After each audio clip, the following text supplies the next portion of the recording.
S&P 500 index fund. Last year, that was about 2.3%. In the 70s and 80s, some years, that number was 4 and 5%.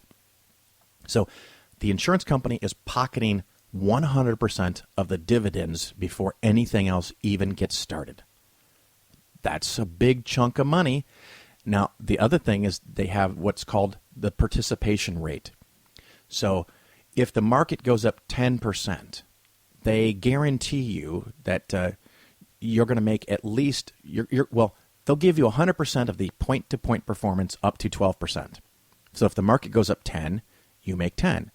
Of course, if the market actually went up 10, that means the point-to-point was 8.0, and there was a 2% dividend, so you get 8. And then they have a thing called participation rate.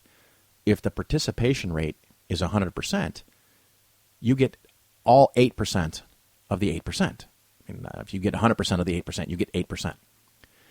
But if the participation rate is 50%, you'd only get 4 of the 8. So the market went up 10. They give you 8, but they only give you half of 8 because the participation rate is 50%. So you get 4. So when the market goes up 10, you get 4. Now the nice thing is that when the market goes down, they will protect you from the loss and you will make 0. That is very appealing. As a concept, it is. Unfortunately, the vast majority of people don't underperform the market in the long run because of losses. They underperform because they don't make money when the market is going up. So when you get a year, like a few years ago, where the market went up 32%, you would get 30, but it's capped at 12, so you only get 12. And if you're at a 50% participation rate, you get 6. Well, actually, probably in that case, you'd get 32, you get half of it would be 16, but you're capped at 12, so you only get 12. So you get 12% when the market goes up 32%. The insurance company keeps the other 20%. And so when the market goes down 4 or 5% in a year, they keep that money. 2008, the market went down 37%. That is rare and unusual. It can happen again. It probably will happen again. But most of the time when the market goes down, it's several percentage points, maybe 10 percentage points. And they usually do it on a year-to-year basis. So even if it drops 20% within a year, if the year ends up down only -2, they're only out that amount. Well, then they also have, and I'm going to read you a quote, one of the things from the illustration document, the 60-page illustration document, which is not the actual insurance contract, which may be up to 200 pages. I've tried to read these before, and I can't do it. But they have this phrase, quote, "The assumptions on which they are based," I'll go out of the quote here, meaning the illustrations, and I'll go back to the quote, "are subject to change by the insurer, and actual results may be more or less favorable than those shown. Based on the policy guarantee, the cash values of $339,616 at the age of 65. So what that means is that while the illustrations show you that you could have between 1.1 and 1.4 million, the minimum guarantee that you're going to end up with is $339,000. Keeping in mind, this is over a 30-year time frame of putting in $12,000 a year. So what they're basically saying is that even though you could contribute in real money $360,000 over 30 years, if things don't break quite your way, you could end up with less money than the actual money you put in. You could end up with $340,000 even though you put in $360,000. They also had a phrase where the participation rate can change. So it's one of those things that the company had a phrase basically based on the performance and profitability of the insurance company. We reserve the right to change the participation rates. So without any comment from you, you think you're getting a 75% participation rate, but the option you chose allows for them to go down to a 42% participation rate. They can change it. One of the scenarios had a 65% participation rate, but they could lower it on their own down to 25%. I don't understand. Why would you give someone money that would allow them to change what you thought was the deal? So the illustrations generally represent theoretical best-case scenarios, and they're in control, and without regard to your well-being or without consulting you, they can change those rates and pay you less money than what you thought you were going to get. All the while, the money is tied up, because if in the first 10 years you want to take your money out, or you decide that this wasn't a good idea, you have a big penalty. Now, it does decline over time, but it might be as high as 10%. So your money is tied up for 10% lost if you want to take it out. You can't really know for sure what you're going to make. And at the end of 30 years, you could actually have less money than if you put the money in your fucking mattress. That's unbelievable. Now, that's unlikely, but that's never happened in the stock market over 30 years. There's only a 6% chance, based on historical data, because I don't know the future, that it will happen in 10 years in the stock market, let alone 30. When you go up to 15 years, based on the data that I've seen, and maybe I'm missing something, there's never been a 15-year time frame where the market's gone down. But yet the insurance, which is supposed to guarantee you from a loss, you could actually lose money after 30 whole fucking years. So it once again is a great example of why I say all the time, you buy term and you invest the rest. This is too complicated. You can't understand it. You're subject to their whims. And I almost forgot. People don't often know this. When you buy life insurance, and this is the phrase that they had in the variable universal life, quote, guarantees are dependent upon the claims paying ability of the issuing company, end quote. What that means is if that insurance company goes broke, you may lose all of your money. I mean, make sure that I'm really clear on this. If you buy life insurance and that life insurance company goes broke, you could lose all of your money. Now, because of that concern, most states, maybe even all states, I haven't checked all states, but most states have what they call a reinsurance program, where the life insurance companies pay an additional premium to the state, and they collect all this money so that if a life insurance company goes broke, you can still get some of your money. And it will depend on the state that you're in. It will depend on how many insurance companies went broke recently and how much money the state has set aside. You might get 95% of the money you expected. You might get 42% of the money you expected.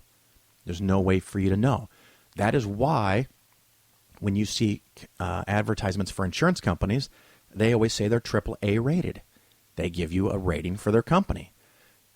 Most insurance companies make a lot of money. Well, guess where that money comes from? It comes from you. But even with making a lot of money, some of them do file bankruptcy. I once had an insurance person tell me that in the last 50 years, only 2 insurance companies have ever filed bankruptcy in 50 years, which sounded like a really small number. So I did a little research, and I found out, based on my research, that it averages about 2 insurance companies per year. Now, that's out of thousands, several thousands. So it's not a high percentage. But the number he gave me was 50 times too small. Or I guess maybe more accurately, the real number was 50 times bigger. So it can happen. It does happen. You probably won't lose all of your money, but you might lose part of it. And it's very unlikely to happen, but it's something you need to know about. So you have an additional risk there that maybe has not been made clear to you. It's in the footnotes, if you even understand what that footnote says, not because you're not smart, but because they phrase it in a way that you go, I don't even know what that means. So anyway, that's my variable universal life rant for today. And we're going to go on with the show, and we're going to have Liz Liddell tell us everything we ever wanted to know about the Reason Rally. You're listening to The Bill Ferguson Show on Secular Media Network. Here's an excerpt from Non-Believer Nation by David Noyce. Much has changed in America, for better and worse, in the century since the 1912 election. As Americans went to the polls that year, few would have imagined that in the decades ahead the country would split the atom, send men to the moon, and become the globally dominant military and economic power. few would have predicted the progress, even if imperfect, that America has made toward racial equality, women's rights, and gay rights. Unfortunately, however, not all the change has been positive. Despite its achievements, America now sits in the early years of the 21st century as a highly dysfunctional and seriously troubled society, and many of its problems, from the immature level of its internal dialogue to the misguided direction of its public policy, can be traced directly or indirectly to the impact of the religious right, and, perhaps even more importantly, to the marginalization of the secular demographic. As such, the rise of secular Americans is not happening a moment too soon. If America does not learn to recognize and respect non-believers and religious skeptics as a valued segment of the population, bleak times will surely await the country and the rest of the world. Over 3 decades ago, when the religious conservatives became a major political force, the country embarked on a terrible, long descent, one that continues today and will not be reversed without a renewed appreciation of reason, critical thinking, and the forward-looking values promoted by secular Americans. This is not to suggest that religion itself must be made irrelevant, but only that effective opposition is needed to the politically mobilized fundamentalist element. That effective opposition, lacking for decades, is now taking root in a transformative movement fueled by Americans who will no longer allow personal secularity to be stigmatized. Given the state of affairs after several decades of religious right dominance, we should all be hoping that secular Americans win their place at the table. Non-Believer Nation by David Noyce is now available at atheistaudiobooks.com.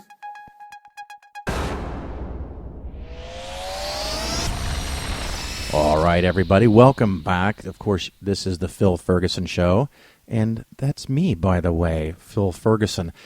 We talked about earlier we're going to have a special guest this week. It's Liz Liddell, and she's been on the show before, and it's not even been that long ago, which kind of breaks my rule, but we have a very special reason for breaking the rule, because the Reason Rally literally is weeks away. And so, Liz, how are you? I'm staying busy, Phil. And what is your title again, Liz? I'm the executive director of the Reason Rally Coalition. And I'm sure that you are on like every podcast out there every day, right? I have been very busy. Yes, excellent. And so Liz and I have known each other almost a decade.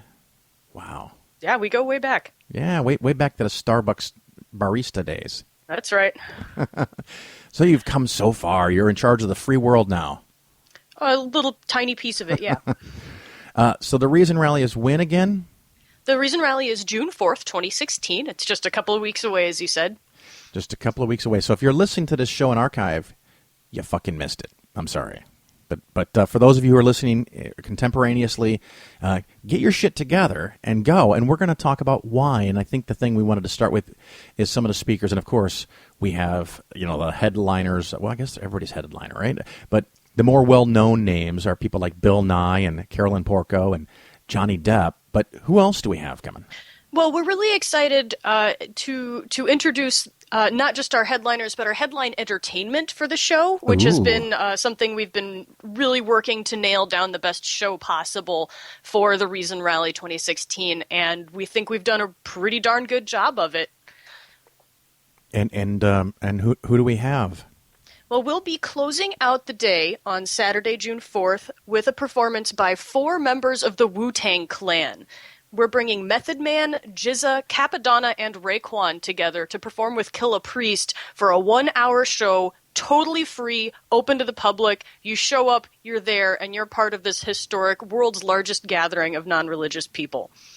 Oh, I tell you what, I just recently downloaded a couple of the albums because I hate to admit it, I know of the Wu-Tang Clan. I'm not a big rap person, but I did download a whole bunch of the songs, and it's pretty good. It's very good. I've been doing a lot of listening because in the same vein, I've been familiar with the group, but not necessarily their music. And there's a lot of really, really interesting material that they tackle. A lot of their music is very critical of organized religion. They have a lot of free thought inspiration in their music.